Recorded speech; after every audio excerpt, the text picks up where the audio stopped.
Muito bem, terceiro ano. Estamos aqui para mais uma aula de história, dessa vez com o tema Democracia em Cheque, o fascismo e o nazismo. Esse tema nada mais é do que uma explicação breve do processo de ascensão dessas duas ideologias, que atualmente, de maneira equivocada, se costuma associar ao socialismo. Nada mais equivocado. Como vocês podem observar, a imagem ela é bem marcante. No primeiro plano, Adolf Hitler e no segundo plano, Benito Mussolini, respectivamente nazista e fascista.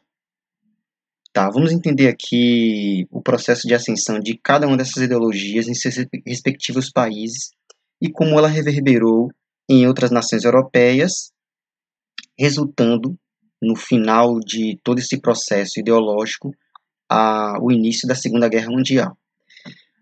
Lideraram regimes na Itália e na Alemanha que conspiraram contra a democracia, desafiaram o socialismo soviético e ainda puseram em marcha políticas de extermínio racial, sobretudo o caso nazista, esses dois ditadores, o Duce, no caso de Mussolini, e o Führer, no caso alemão.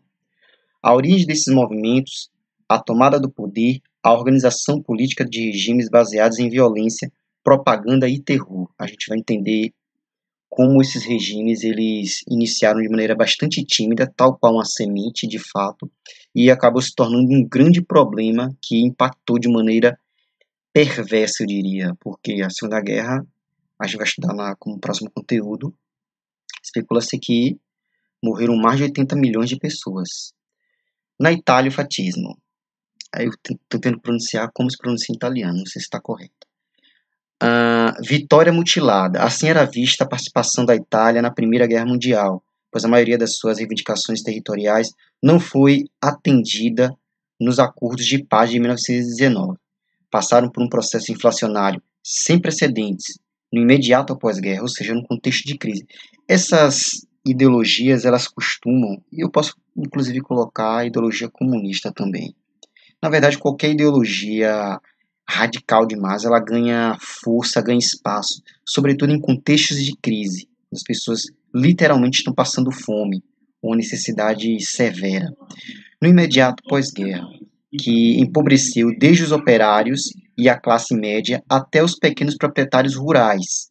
O contraste entre o norte industrial e o sul agrícola também pesou no desequilíbrio econômico do país. Tá. A Itália passou então por um período de efervescência política, com destaque ao crescimento do tradicional Partido Socialista Italiano. Era um contexto de radicalismos, né? Era um contexto em que vários movimentos sociais estavam se organizando para reivindicar direitos dos mais diversos, mas sobretudo os direitos trabalhistas. Nas eleições de 19, o Partido Socialista venceu com 32% dos votos, tornando evidente o desgaste dos partidos liberais. Os totalitários, eles cada vez mais, e isso vai se agravar ainda mais depois da crise de 1929, eles tinham uma repulsa ao modelo liberal e claro, um pensamento ultranacionalista. Uma série de greves por melhores salários e condições de trabalho se desencadeou pelo país, dirigida pelas poderosas centrais sindicais italianas. Mais de 1 milhão de grevistas paralisaram, quase não saiu, a indústria em 1920. Armazéns e lojas foram saqueados pelas multidões. Tá entendendo o contexto, né? Como cada vez mais a burguesia italiana e a alemã também, a gente vai estudar depois, tinha medo da expansão e consolidação do socialismo e da revolta popular liderada por esse comunismo. A ala esquerda do Partido Socialista fundou o Partido Comunista da Itália. Eles acreditavam de fato, depois que a Rússia sofreu uma revolução em 1917, que também poderia ser implementada em outras nações europeias. A segunda força política no país era o Partido Popular Italiano, fundado em 1919, criado com o objetivo de barrar a expansão do socialismo. O fascismo em marcha. O crescimento do número de comunistas e socialistas na Itália levou amplos setores da sociedade, sobretudo os pertencentes às elites a buscar alternativas para manter o capitalismo. Ou seja, muito embora o liberalismo não era bem visto pelos nacionalistas, foram exatamente os liberais, os burgueses, que financiaram a ascensão do fascismo e do nazismo, usando como ferramenta para conter a expansão do socialismo. A opção escolhida foi o fascismo, palavra que deriva do latim fatium, que é um feixe de lenha com 30 varas. É enfim, um símbolo, né? Denotando e conotando também, né? Posso dizer assim. A união faz a força. Esse era o nome dado ao movimento criado por Benito Mussolini em março de 1919. Fatti Itali, eu não sei, eu vou tentar. Fatti Italiani di Combattimento. Acho que seria União Italiana pelo Combate de combatentes, na verdade, que numa tradução corresponderia a grupos italianos de enfim, desfaça. Mussolini foi membro ativo do Partido Socialista até 1914. Pode observar que ele fez parte do movimento socialista. Expulso. Discordou da posição partidária que condenava a entrada da Itália na Primeira Guerra. A base do seu fascismo, essas partes em azul aqui eu estou destacando para tentando fazer com que vocês percebam quais são as partes que eu considero primordiais, na verdade, as fundamentais para vocês entenderem o processo de ascensão dessas ideologias. A base do fascismo era formada por indivíduos de classe média que tinha 3 pontos em comum: oposição à democracia liberal, forte nacionalismo e ódio ao comunismo. Mussolini organizou a agremiação como milícia paramilitar. Isso aqui já começou a parte da violência. Com o objetivo de combater socialistas e comunistas, os militantes vestiam camisas pretas e espancavam adversários por toda a parte. A milícia cresceu espantosamente, recrutando ex-oficiais do exército, estudantes jovens, dentre muitos outros, financiados sobretudo pela burguesia da região. No início de 1921, os esquadrões fascistas destruíram centenas de seções socialistas e sindicatos ligados aos partidos de esquerda, mas Mussolini percebia que, para ampliar suas bases, era preciso adotar uma linha legislativa. Ele começou a tomar algumas medidas mais brandas, fazendo com que a população não visse de maneira, como posso dizer, tão violenta, né, já que ele tomava atitudes tão violentas. Transformou ainda sua milícia no Partido Fascista Italiano, que logo alcançou 200 mil filiados. As lideranças liberais viam com bons olhos a ação do fascismo. A ideia dos liberais era usar o fascismo para derrotar comunistas e socialistas e, ato contínuo, derrotá-lo. Nas eleições, os fascistas elegeram 35 deputados para o parlamento, já foi um sinal da aceitação da população.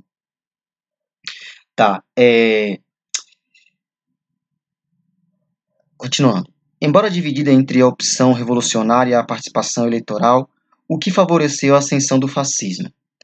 No contexto, o Congresso do Partido Fascista, em Nápoles, optou por fazer uma marcha chamada Marcha sobre Roma, precedida da ocupação de vários prédios públicos.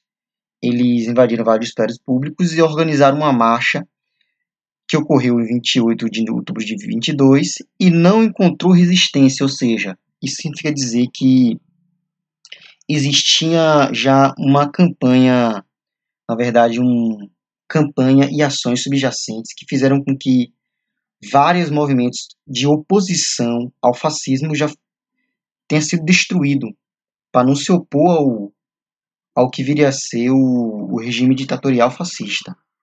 Ocorreu em 28 de outubro, como eu já falei, de 22, e não encontrou resistência. Ao contrário, o sucesso foi além das expectativas. O rei escolheu Mussolini como primeiro-ministro. O fascismo, então, chegava ao poder.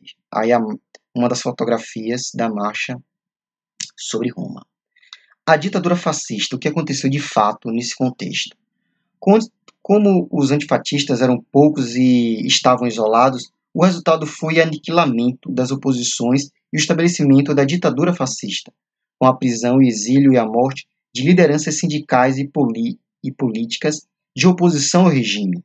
Assim instituiu-se o corporativismo, elevando-se o Estado a gestor e árbitro das relações entre capital e trabalho. Sistema aperfeiçoado na chamada Carta del Lavoro, ou Carta do Trabalho, eu acho mais ou menos, seria isso, de 27, que declarou a ilegalidade, de todos os partidos políticos, exceto o fascista, que ficou subordinado ao Estado, o unipartidarismo, não é isso? O fascismo no apogeu. Mussolini sobreviveu aos 3 atentados em 1926 e reforçou ainda mais seu poder pessoal. 3 anos depois, o governo celebrou a Concordata de Latrão, pela qual a igreja chefiada por Pio XI reconhecia o Estado italiano e recebia a minúscula área, o Vaticano, não é isso? Ao lado da Basílica de São Pedro, em Roma, como sede do Estado do Vaticano, ou seja, uma espécie de acordo com a igreja, né? No mínimo, pode-se acreditar que a igreja legitimava, se utilizando da sua ideologia secular, na verdade milenar, convencendo o restante das pessoas que tinham alguma dúvida sobre a suposta autenticidade e legitimidade desse governo fascista. Nesse mesmo ano, realizou-se um plebiscito para avaliar a aprovação do governo, em que Mussolini obteve cerca de 98% da aceitação.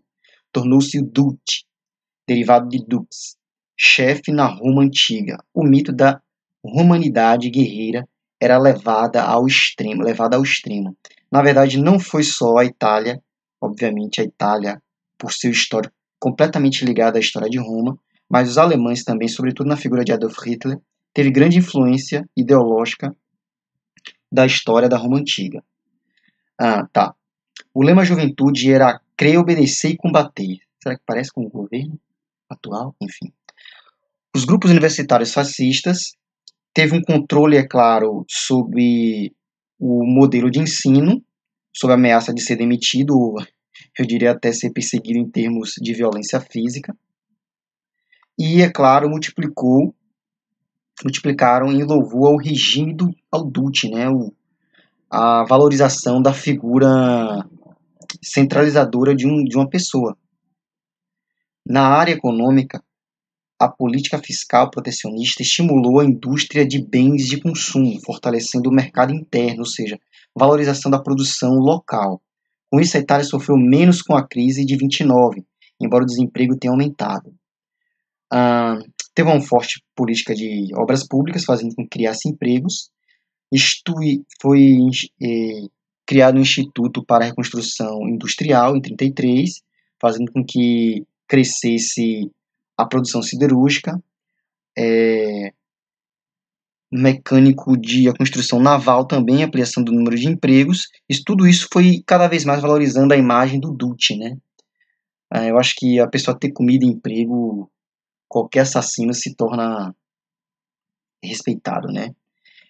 Deteve a importância de alimentos, a importação, de alimentos, fazendo com que a produção fosse cada vez mais consumida internamente, é claro que valorizando a produção, sobretudo da região sul da Itália, que era no contexto majoritariamente agrícola.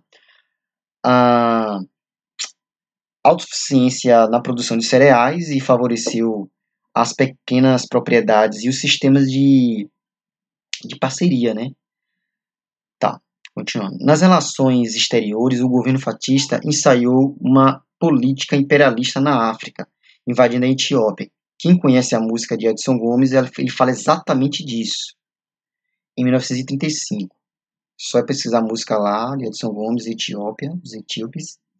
A guerra durou 7 meses e foi a primeira evidência da debilidade militar italiana.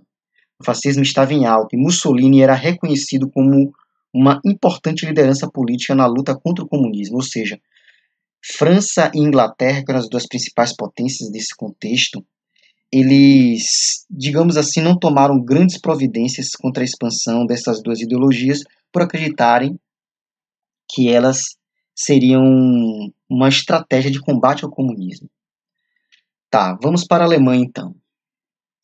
Ao final da Primeira Guerra, a situação da Alemanha era muito pior que a italiana, já que a Alemanha que foi que sofreu as piores penas, as piores punições depois da Primeira Guerra. Foi despojada de vários territórios, obrigada a pagar pesadas indenizações aos países vencedores e impedida de se remilitarizar, fixando-se em 100 mil o número máximo de soldados. No lugar do Império, foi instituída a chamada República de Weimar, eu não sei pronunciar corretamente não. Instituiu-se um misto de parlamentarismo e presidencialismo, cabendo ao presidente ser o chefe de Estado e indicar o chefe de governo, chanceler, que governaria de acordo com as decisões do parlamento. Não vou nem pronunciar isso aqui, viu?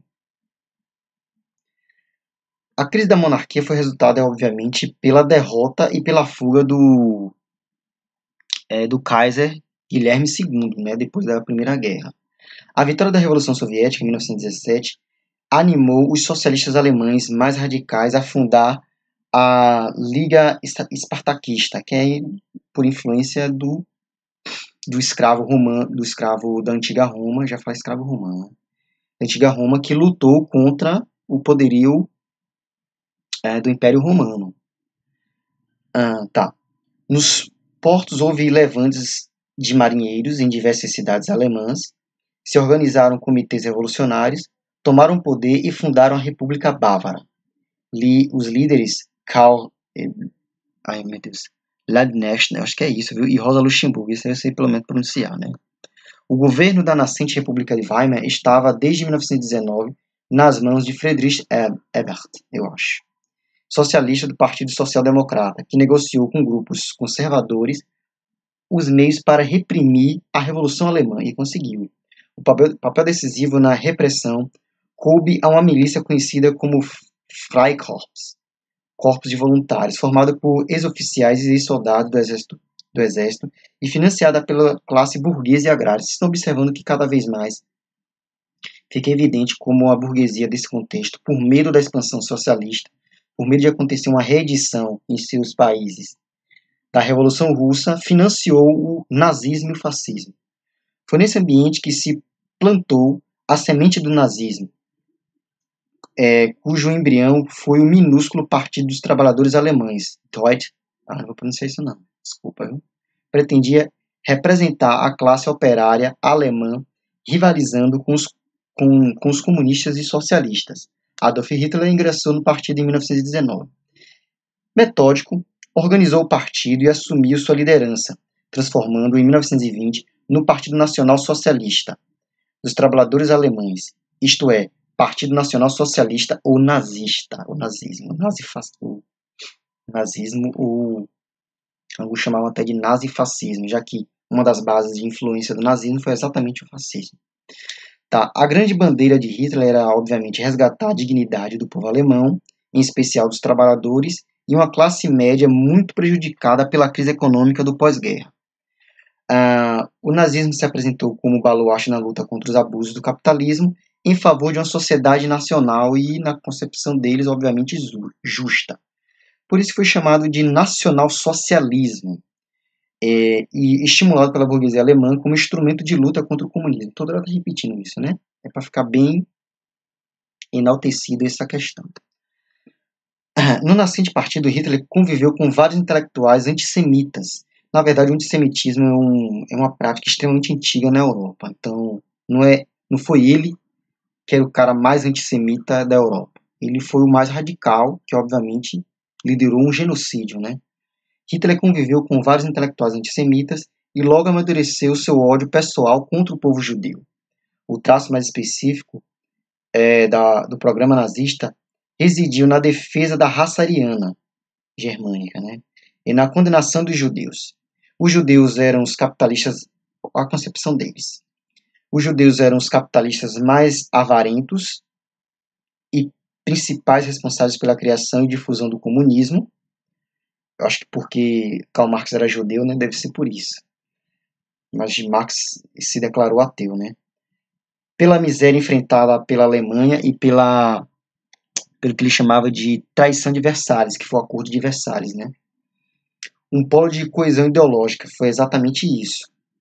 O partido se afirmaria assim como antissemita e anticomunista, embora também condenasse os abusos do capitalismo. Tá, como o nazismo alcançou o poder? A inflação sem precedentes que assolou a Alemanha no pós-guerra e consequente clima de insatisfação generalizada animaram a ambição política do nazismo. Em 1923, com o apoio do general Heinrich Ludendorff, eu acho que é isso, herói da Primeira Guerra, Hitler tentou um golpe de Estado, tomar o poder, cuja intenção era fazer uma marcha sobre Berlim. O nome não é coincidência não, é uma cópia literalmente da marcha sobre Roma. Parecido com a marcha, enfim, já falei, né? Hitler foi condenado a 5 anos de prisão e lá dentro ele escreveu o quê? O Mein Kampf, o livro mais famoso dele. Quem quiser ler na internet pode ler, mas leia não influenciado, pelo amor de Deus. Que é Minha Luta, né? O livro que ele escreveu preconizando toda a estrutura ideológica dele, do que ele acreditava ser uma Alemanha perfeita. Apesar do aumento de militantes, o Partido Nazista não ia bem nas eleições. A situação começou a mudar devido à crise de 1929, cujos efeitos na Alemanha foram desastrosos. Se estava em crise, piorou mais ainda. Os capitais norte-americanos e ingleses foram repatriados. A inflação alcançou níveis Eita, meu Deus, não consigo pronunciar, não é? Estratosféricos. E o número de desempregados chegou a 6 milhões em 1932. Apesar da força do Partido Comunista Alemão, as organizações de esquerda se dividiam, como ocorreu na Itália, fiéis à orientação soviética. Os comunistas alemães consideraram o nazismo um mal menor, um movimento pequeno burguês incapaz de mobilizar a classe operária. E se deram mal depois, né? Pagaram um alto preço. Você pode observar aqui essa imagem que é interessante. A suástica nazista, que é literalmente uma cópia de um símbolo budista, se eu não estou enganado. Quem quiser me corrija depois aí. Que é um sinal de energia, de sorte, só que foi adotado pelo nazismo, como o estandarte, copiado de Roma, da Roma antiga, como a águia também copiada de Roma. Em meio à crise, o desempenho eleitoral dos nazistas cresceu, bem como a aproximação do partido com grupos ligados ao grande capital. Nas eleições parlamentares de 30, o número de cadeiras nazistas saltou de 12 para 107. Nessa conjuntura, as classes dominantes alemãs aderiram definitivamente ao nazismo. Em manifesto, grandes indústrias apelaram ao presidente Hindenburg para nomear Hitler chanceler do Estado alemão, o que aconteceu em 29 de janeiro de 1933. Muitos acreditam que a Segunda Guerra começou a partir desse ponto. Muito embora teve o ato inicial de fato, que foi a invasão à Polônia, em 39, mas muitos consideram como em termos de escalada política bélica, sobretudo bélica, a partir desse momento, em 1933. Eu destaquei isso aqui que é para mostrar o nível de apoio que o Führer, o líder alemão, tinha do setor militar e da população alemã. O desfile de militares nazistas uniformizados, segurando tochas e saudando na noite gélida de Berlim a ascensão do seu líder, o Führer. Muitos falam, e na verdade tem como comprovar, que era um extremamente hábil orador. Conseguia convencer, ele tinha uma retórica muito eficiente, muito sedutora, digamos assim. Terceiro Reich. No poder, Hitler deu andamento a um programa radical de mudanças no Estado e na sociedade alemã. Logo em 1933, culpou os comunistas por um incêndio no prédio do parlamento e aproveitou a situação para decretar estado de emergência, suspendendo as liberdades individuais. No Brasil, uma pessoa fez a mesma coisa, depois a gente vai estudar sobre isso. Criaram-se campos de concentração. Olha aí, já começou a Gestapo, que é a principal polícia alemã, teve a SS também, secreta do Estado. Uma lei determinou a esterilização dos doentes hereditários e secretamente o Estado iniciou a eliminação de portadores de deficiência física. Os nazistas consideravam que a raça ariana não podia admitir tais anomalias. O bicho começou a pegar, viu? A propaganda nazista, Goebbels, Joseph Goebbels. Quem quiser assistir o filme Bastardos Inglórios fala muito bem sobre isso. Confiada ao ministro Joseph Goebbels, a propaganda do regime foi cuidadosamente planejada. Pouco depois de assumir o posto, Goebbels pôs em ação o projeto de limpar a Alemanha da cultura internacionalista, sobretudo judaica e, é claro, comunista, incentivando o grande queima de livros em praça pública. Livro famoso, que é o filme também, que é a menina que roubava livros, fala exatamente desse contexto específico. O principal objetivo da propaganda nazista era a celebração do Führer, de novo a celebração de a figura de um sujeito no poder, e do nazismo com grandes espetáculos. Os congressos do partido se tornaram festas nacionais, e a Olimpíada de Berlim se tornou um símbolo. Tá. A organização da juventude hitlerista. Isso aí é um problema gravíssimo, porque a juventude hitlerista foi a principal, digamos, ferramenta de atos violentos por toda a Alemanha. A organização da juventude hitlerista, inspirada no fascismo italiano, foi outro instrumento de nazificação importante para a formação de jovens segundo os valores da nova Alemanha. Filme sugestionado para falar muito bem disso. O nome do filme, A Onda. A Onda. Quem quiser assistir, fica à vontade. Até brinquedos, como casinhas de bonecas, passaram a ostentar símbolos nazistas. Isso que é uma propaganda eficiente. Conseguiu convencer a todo mundo que era uma ideologia justa. A inspiração para fazer do Estado uma obra de arte, já que Hitler, inclusive, era um artista, inclusive era austríaco, né? Ele nem era nem alemão. Vinha da Itália fascista e da própria União Soviética. Talvez tenha sido dessa parte que muitos associaram o nazismo ao socialismo. Eu vou ler diretamente o trecho que Hitler descreve sobre o que ele pensa da União Soviética e da Itália. Sobretudo da União Soviética, na verdade. Eu muito aprendi do marxismo, confesso, sem meias palavras. Não de sua enfadonha doutrina social e do materialismo histórico, esse tecido de absurdos, mas seus métodos me instruíram, ou seja, a maneira como o socialismo organizava o Estado. Judeus perseguidos, sobretudo o Estado soviético. Perseguição aos judeus. Os nazistas perseguiram os judeus logo que alcançaram o poder. Foram produzidos filmes ridicularizando, geralmente era associado o judeu a ratos, baratas, a qualquer tipo de inseto nojento, moscas. Foram produzidos filmes ridicularizando-os e passando a imagem de que contaminavam a sociedade ariana como doença. Divulgou-se o protocolo dos sábios do Sião, que é uma mentira, um engodo, uma invenção, que mencionava uma conspiração judaica para dominar o mundo. Eles inventam mentira para justificar a perseguição. Então, assim, inaugurou uma chamada guerra racial.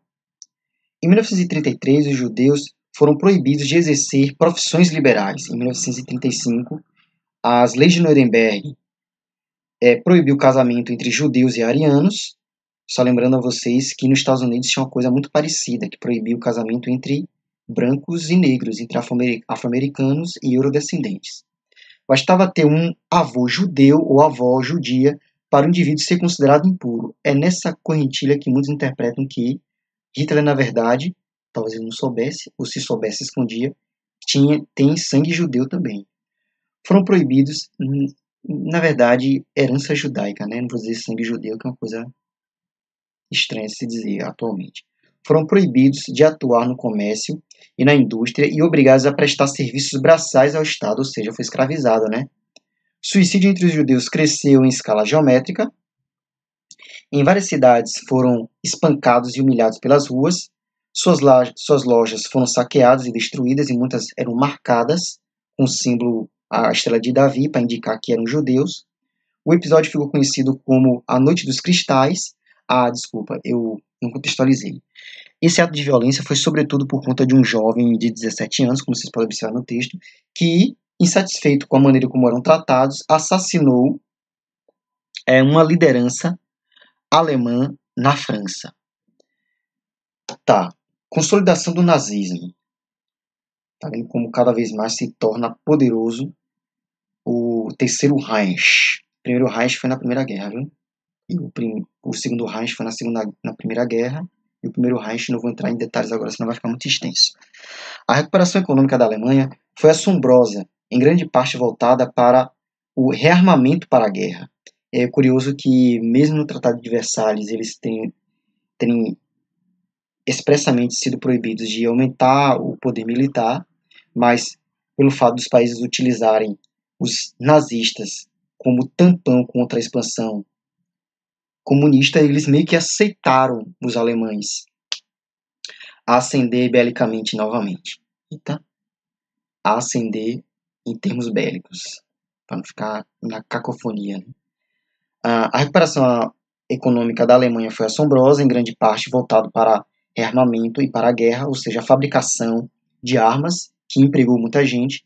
A inflação foi contida, a agricultura e a indústria retomaram o crescimento com o congelamento dos salários. Todos praticam isso, né? Congela os salários, ninguém recebe mais do que supostamente merece, e assim não se gasta tanto com o trabalhador. As relações entre trabalhadores e patrões passou a ser mediada pelo Estado, e o Estado, obviamente, favorecia a burguesia, por meio da Lei de Ordenação do Trabalho Nacional, dissolvendo o sindicalismo livre. Tudo era fiscalizado pelo Estado. A consolidação do nazismo esteve, desde o início, comprometida com o expansionismo territorial, resumindo na teoria do espaço vital, Lebensraum. Eu não sei pronunciar corretamente não, mais ou menos isso. Que é o espaço vital. Eles sentiam a necessidade de invadir outros territórios com a justificativa de buscar recursos para o crescimento da nação do Terceiro Reich, que difundiu a necessidade de novos territórios para o desenvolvimento da raça ariana. Nazismo se alastra. Vamos falar aqui do nazismo. Não fala de Brasil, mas teve seus seguidores no meio do fascismo. Inclusive, Vargas é acusado de simpatizar com o fascismo. Sobretudo no Brasil, teve um movimento chamado integralistas, os camisas verdes. A Segunda Guerra Mundial foi decorrência da ascensão e consolidação do fascismo e do nazismo. Com base nessa ideologia, formaram-se movimentos ultranacionalistas e anticomunistas em vários países, alguns deles chegando ao poder, como em Portugal e na Espanha. Em Portugal, foi considerado um Estado novo, de 1932, liderado por Antônio de Oliveira Salazar, o chamado salazarismo.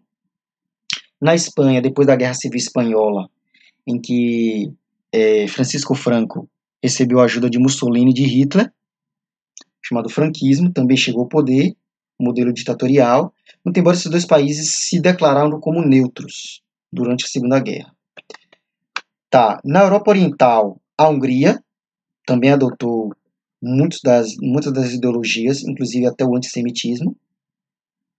Na Romênia,